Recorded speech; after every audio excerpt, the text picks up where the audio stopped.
الحمد لله نحمده ونستعينه ونستغفره ونؤمن به ونتوكل عليه ونعوذ بالله من شرور أنفسنا ومن سيئات أعمالنا من يهده الله فلا مضل له ومن يضلله فلا هادي له وأشهد أن لا إله إلا الله وحده لا شريك له وأشهد أن سيدنا ومولانا محمدًا عبده ورسوله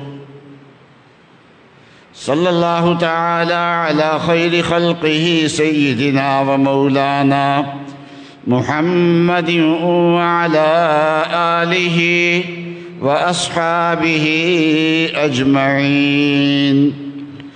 اللهم صل على سيدنا ومولانا محمد وعلى آل سيدنا ومولانا محمد وبارك وسلم صلاة وسلاما كثيرا كثيرا.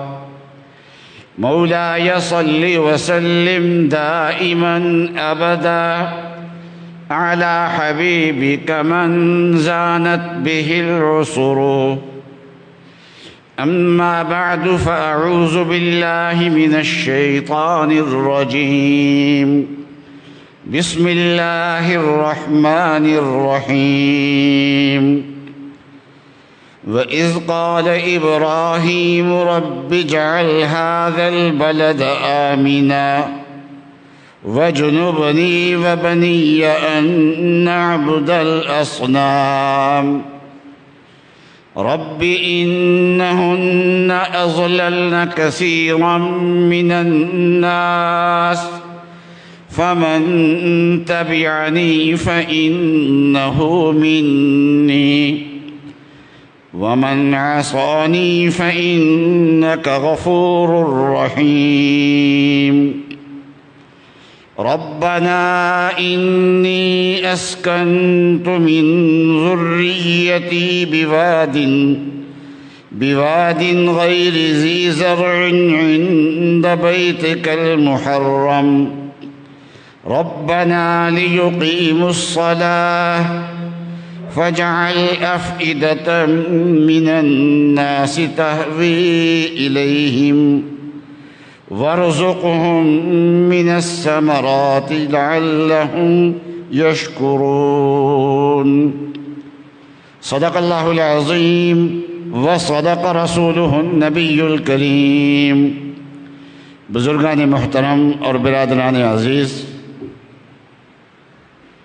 حضرت ابراہیم علیہ السلام نے اور ان کی اہلیہ محترمہ حضرت ہاجرہ نے اور ان کے فرزند حضرت اسماعیل علیہ السلام نے مل کے مکہ معظمہ کا شہر آباد کیا. جس وقت وہ اس شہر کو آباد کرنے کے لیے آئے تھے اس وقت وہاں زندگی کا کوئی سامان موجود نہیں تھا. یہ علاقہ سرسبز علاقہ نہیں ہے، پانی کی فراوانی کا علاقہ نہیں ہے، زراعت کا یہ علاقہ نہیں ہے، کھانے پینے کی اشیاء کا یہ علاقہ نہیں ہے. اور اس علاقے کا انتخاب کیا گیا اور یہاں پر شہر بسانے کے لیے ابراہیم علیہ السلام نے اپنی بیوی کو اور اپنے معصوم بیٹے کو، بچوں کو سر معصوم کہتے ہیں لیکن یہ بچہ ایسا تھا کہ یہ بچپن میں بھی معصوم ہے، بڑے ہو کے بھی معصوم ہے کیونکہ نبی ہیں. تو اپنے معصوم بیٹے کو یہاں چھوڑا اور یہاں سے آبادی کا آغاز ہوا، شہر کا آغاز ہوا.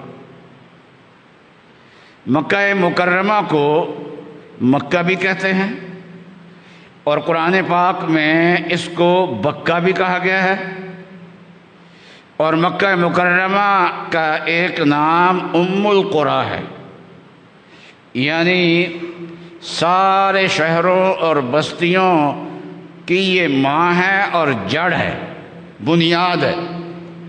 جڑ سے آگے چیزیں نکلتی ہیں نا، تو یہ جڑ ہے، اور یہاں سے آبادی کا آغاز ہوا ہے، اور دنیا کے اندر آبادی بڑی ہے۔ تو سوال یہ ہے کہ یہ جب ابراہیم علیہ السلام نے اس جگہ کو آباد کیا ہے اور یہ شہر کی آبادی کا آغاز کیا ہے، تو اس وقت سے پہلے بہت سارے شہر آباد ہو چکے تھے، تو اس کو بنیادی شہر، اس کو ام القریٰ اور اس کے سارے شہروں کی بنیاد یہ کیسے قرار دے دیا؟ تو اصل میں اس شہر کا جو مرکزی حصہ ہے وہ بیت اللہ شریف ہے، اور بیت اللہ شریف وہ گھر ہے جو روئے زمین پہ سب سے پہلے بنایا گیا۔ اللہ تعالیٰ نے حضرت آدم علیہ السلام کو سری لنکا میں اتارا، اس وقت یہ ہندوستان کا حصہ تھا، تو یوں کہہ لیجئے کہ حضرت آدم علیہ السلام کو اللہ تبارک و تعالیٰ نے ہندوستان میں اتارا، اور ان کو حکم دیا کہ عرب کی سرزمین کی طرف جائیں اور یہاں جا کے میرا گھر بنائیں۔ تو سب سے پہلے جو گھر بنایا گیا، پہلے ایک گھر بنتا ہے، دوسرا بنتا ہے، تیسرا بنتا ہے، اس طریقے سے وہ محلہ بن جاتا ہے، پھر آگے محلے کے ساتھ اور محلے جڑتے ہیں تو قصبہ بن جاتا ہے، اور آبادی بڑھتی ہے تو وہ شہر بن جاتا ہے۔ تو سب سے پہلا گھر جو ہے وہ آدم علیہ السلام نے یہاں پر تعمیر کیا ہے۔ ان اول بیت وضع للناس للذی ببکۃ، کہ سب سے پہلا گھر جو سارے لوگوں کے فائدے کے لیے بنایا گیا۔ تو اس گھر کی ایک خصوصیت تو یہ ہے کہ یہ دنیا کا پہلا گھر ہے، یہاں سے آبادی کا آغاز ہوا ہے، باقی جو آبادیاں بھی بنی ہیں وہ اس کے بعد بنی ہیں۔ اور دوسرا یہ ہے کہ دنیا میں جتنے گھر بنتے ہیں اس کی افادیت محدود ہوتی ہے۔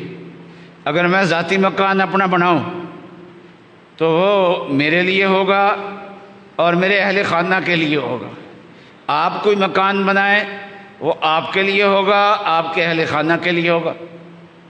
اور اگر آپ مسجد بناتے ہیں علاقے میں تو وہ مسجد اہل محلہ کے لیے ہوگی، اہل محلہ اس میں نماز پڑھیں گے۔ اگر شہر کے مرکز میں بڑی مسجد بناتے ہیں تو وہ جامع مسجد ہے اور پورے شہر والوں کے لیے ہے، تو اس کی افادیت محدود ہے۔ لیکن مکہ مکرمہ میں جو بیت اللہ شریف بنایا گیا تو اس کے بارے میں اللہ تعالیٰ نے فرمایا وضع للناس، اس کی افادیت سارے لوگوں کے لیے ہے۔ اور آدم علیہ السلام یہاں حج بھی کرتے رہے، طواف بھی اس کے کرتے رہے، اور انبیاء علیہ السلام بھی یہاں تشریف لاتے رہے، طواف کرتے رہے۔ پھر آہستہ آہستہ یہ جگہ ویران ہو گئی اور بیت اللہ شریف کی دیواریں گر گئیں، لیکن آدم علیہ السلام نے جو بنیادیں رکھی تھیں وہ بنیادیں باقی رہ گئیں۔ اس لیے اس کے بعد پھر اثر نو تعمیر کا حکم دیا گیا۔ جب اسماعیل علیہ السلام کچھ بڑے ہو گئے نا، اب تعمیر میں تعاون کر سکتے تھے، ساتھ دے سکتے تھے، ابراہیم علیہ السلام مستری بنے اور اسماعیل علیہ السلام مزدور بنے، اور دوبارہ اللہ تبارک و تعالیٰ نے حکم دیا کہ اس کو تعمیر کرو۔ تو ابراہیم علیہ السلام نے بنیادیں دوبارہ نہیں رکھی، بنیادیں وہی آدم علیہ السلام نے جو رکھی تھیں وہ بنیادیں ابھی موجود تھیں، انہی بنیادوں سے پھر بیت اللہ شریف کی دیواروں کو اٹھایا ہے۔ وَإِذْ يَرْفَعُ إِبْرَاهِيمُ الْقَوَاعِدَ مِنَ الْبَيْتِ وَإِسْمَاعِيلُ، کہ ابراہیم علیہ السلام اور اسماعیل علیہ السلام دونوں مل کے بیت اللہ شریف کی دیواروں کو اٹھا رہے تھے، بنیادیں وہی۔ چنانچہ پھر یہ بیت اللہ شریف جو ہے ضرورت محسوس ہوئی کہ اس کی استر نو تعمیر کی جائے، تو رسول اللہ صلی اللہ علیہ وسلم کی عمر شریف جب 35 سال کے قریب تھی تو اس وقت اہل مکہ نے اس کی دیواریں گرا کے پھر استر نو تعمیر کیا، اور یہ وہ وقت ہے جس میں یہ حجر اسود اٹھا کے دوبارہ لگانا تھا، یہ بڑی سعادت کی بات تھی، ہر قبیلہ کہتا تھا یہ مجھے سعادت ملے۔ چنانچہ اس پہ اتنا اختلاف ہوا کہ تلواروں کے ساتھ لڑائی کا اندیشہ تھا، تو رسول اللہ صلی اللہ علیہ وسلم نے فیصلہ فرمایا، اور فیصلہ یہ فرمایا کہ چادر بچھا دی اور اپنے ہاتھوں سے دست مبارک سے اس پتھر کو حجر اسود کو اٹھا کے چادر میں رکھ دیا، اور فرمایا کہ ہر قبیلے کا ایک نمائندہ آ جائے اور اس چادر کو پکڑے اور پکڑ کے اٹھا کے اس جگہ تک لے جائے جہاں اس کو لگانا ہے۔ سب نے اٹھا کے اس کو وہاں لگایا اور وہ قریب لے گئے، آن رسول وسلم نے وہاں سے اٹھا کے چادر سے اٹھا کے اس جگہ پہ فٹ کر دیا۔ اب یہ سعادت سب کو مل گئی۔ تو دنیا میں آدم علیہ السلام کے زمانے کی بنیادیں موجود ہوں، ابھی کوئی عمارت ایسی ہو کہ اس عمارت کی بنیادیں وہی ہوں جو آدم علیہ السلام نے رکھی تھی، اور اس وقت دنیا میں کوئی مکان کوئی کمرہ ابھی بنا نہیں تھا، اور وہ بنیادیں اب بھی موجود ہوں تو وہ بیت اللہ شریف ہے۔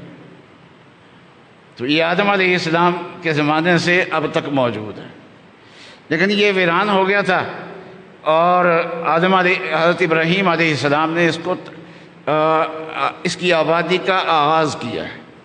تو اس بیت اللہ شریف کی تعمیر چونکہ سب سے پہلے نمبر پہ ہوئی ہے، اور وہ جو سب سے پہلے نمبر پہ بنیادیں رکھی گئی ہیں وہ بنیادیں بھی آج موجود ہیں۔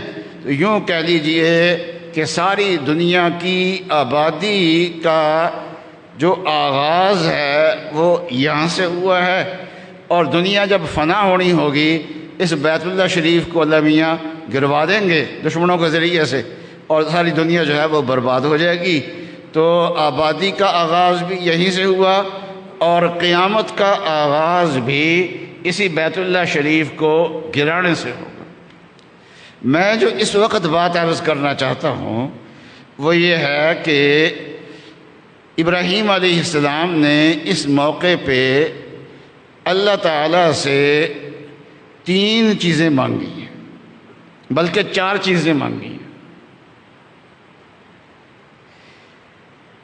تو اس سے یہ معلوم ہوتا ہے کہ کسی شہر کی آبادی ہو یا کوئی ملک بنایا جائے تو ملکوں کے لیے اور شہروں کے لیے کن چیزوں کی ضرورت ہوتی ہے۔ سب سے پہلے نمبر پہ تو یہ ابراہیم علیہ السلام کی دعاؤں سے پتہ چلتا ہے۔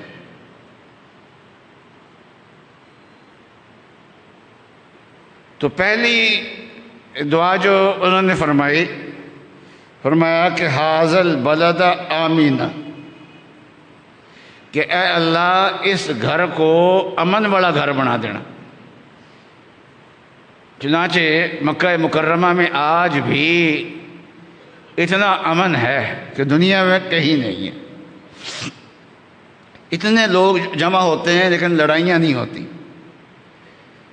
اچھا، یہاں سے جانے والے جو ہے نا وہ آپ کو زیارات آ کے سناتے ہیں کہ فلاں زیارت کی فلاں زیارت کی، اور بلکہ پہلے تو زبانی سنایا کرتے تھے، اب تصویریں بھی ساتھ لے کے آتے ہیں، بلکہ ساتھ ساتھ جو ہیں وہ گھر والوں کو سینڈ کرتے رہتے ہیں کہ آج ہم نے فلاں زیارت کی فلاں زیارت کی۔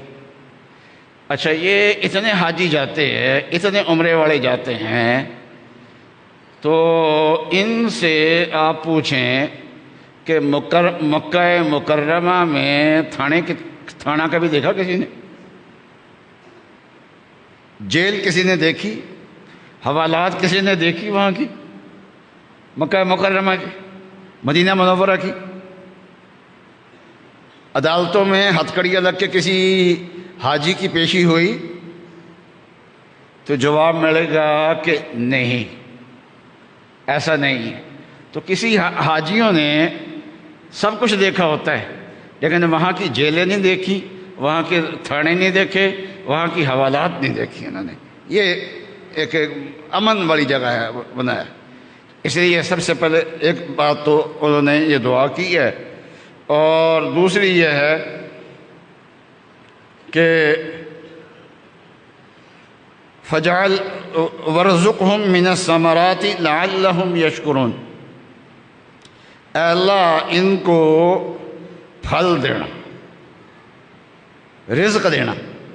رزق میں پھل بھی آ گئے اور جتنی بھی چیزیں ضرورت کی ہیں وہ ساری کی ساری آ گئی۔ حج کے موقع پہ لاکھوں تک مجمع ہوتا ہے اور رمضان کے عمرے میں کروڑ سے تجاوز کر جاتا ہے۔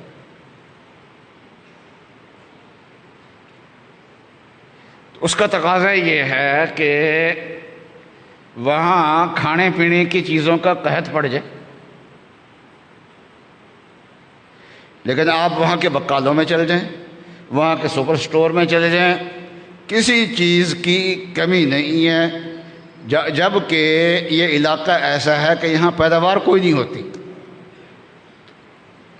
تو اللہ تعالیٰ کسی شہر کو مرکزی حیثیت دیں اور وہاں کا رزق اللہ تعالیٰ کا آتا ہو تو معیشت بہتر ہو۔ تو پہلے یہ ہے کہ امن ہو، دوسری یہ ہے کہ وہاں کی معیشت بہتر ہو، اور تیسری دعا یہ فرمائی کہ فَاجْعَلْ أَفْئِدَةً مِّنَ النَّاسِ تَهْوِي إِلَيْهِمْ، کہ آپ لوگوں کے دلوں کو ادھر مائل کر دیں۔ وہ تو ویسے ہی برکت والی جگہ ہے، اللہ کا گھر ہے، اس کی طرف تو دل کھنچنے چاہیے، لیکن جس ملک میں دو چیزیں ہوں، ایک مثالی امن ہو اور دوسری رزق کی فراوانی ہو، معیشت ان کی بہتر ہو، تو اس ملک میں لوگ جاب کرنے کے لیے، تجارت کرنے کے لیے، ملازمت کرنے کے لیے، سرمایہ کاری کرنے کے لیے وہاں پر آتے ہیں، لیکن خراب معیشت والے ملک میں کوئی نہیں آتا۔ پہلے اپنے آپ کو خود مضبوط کرنا پڑتا ہے، اپنے پاؤں پہ کھڑا ہونا پڑتا ہے، معیشت کے پہیے کو صحیح چلانا پڑتا ہے، پٹڑی پہ معیشت کو چڑھانا پڑتا ہے، جب چڑھ جائے تو پھر لوگ آتے ہیں، اور پھر وہ وہاں پر تو دیکھ لیجئے دبئی، وہاں اللہ کا گھر تو نہیں ہے، متحدہ عرب امارات، وہاں اللہ کا گھر تو نہیں ہے، بلکہ آزادی ہے، بے حیائی بھی ہے، لیکن دو چیزیں ہیں وہاں پر، ایک امن و امان ہے اور دوسری وہاں کی مضبوط معیشت ہے، اور وہاں جا کے جاب بھی ملتی ہے اور کاروباری لوگوں کے لیے کاروبار کے مواقع بھی ہیں۔ تو دنیا وہاں پر جا رہی ہے، حالانکہ ان کا جو علاقہ ہے، ان کی زمین تو سعودی عرب میں تو ویسے تیل نکلتا ہے، لیکن یہاں تو تیل بھی نہیں نکلتا، اور زمین کیا ہے؟ ریت ہے، ریت کے سوا کچھ نہیں ہے وہاں پر، لیکن دنیا وہاں پر آ رہی ہے اور ہر وقت فلائٹیں وہاں پر اتر رہی ہیں۔ تو تین چیزیں ابراہیم علیہ السلام نے مانگی ہیں، ایک تو یہ ہے کہ شہر میں امن ہو، امن والا شہر بنانا، دوسرا یہ ہے کہ تم ان کو رزق دینا، یعنی معیشت اس کی بہتر، معیشت کی بہتری کے لیے دعا مانگی، اور چوتھی اور تیسری چیز یہ ہے کہ لوگوں کے دل ادھر کھنچیں۔ تو جو معیشت کو بہتر کر لیتے ہیں تو دنیا وہاں پر آتی ہے، وہاں پر دنیا جو ہے وہ سرمایہ کاری بھی کرتی ہے، جاب بھی کرتی ہے، تجارت بھی کرتی ہے، آ کے سارے کام وہاں پر ہوا کرتے ہیں۔ چوتھی دعا ابراہیم علیہ السلام نے یہ فرمائی کہ اللہ آپ کی یہ نعمتیں مل جائیں تو ہم بے حیا بے شرم نہ بن جائیں. جیسا کہ متحدہ عرب امارات میں آپ جائیں تو بے حیائی بے شرمی میں وہ شاید یورپ سے آگے نکل گئے،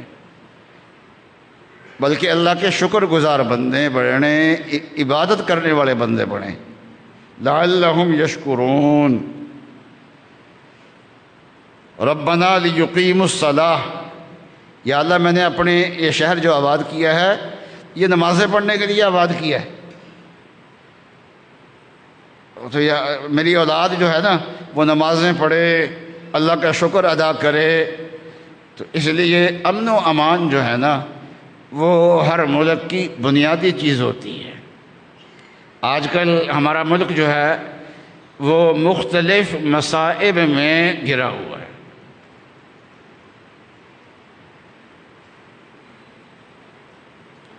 اور ایک تسلسل ہے بیرونی دباؤ کا، ایک طرف سے مشرقی سرحدوں پہ اور اس سے کئی گنا زیادہ مغربی سرحدوں پہ یہ دباؤ ہے ہمارے اوپر اس وقت.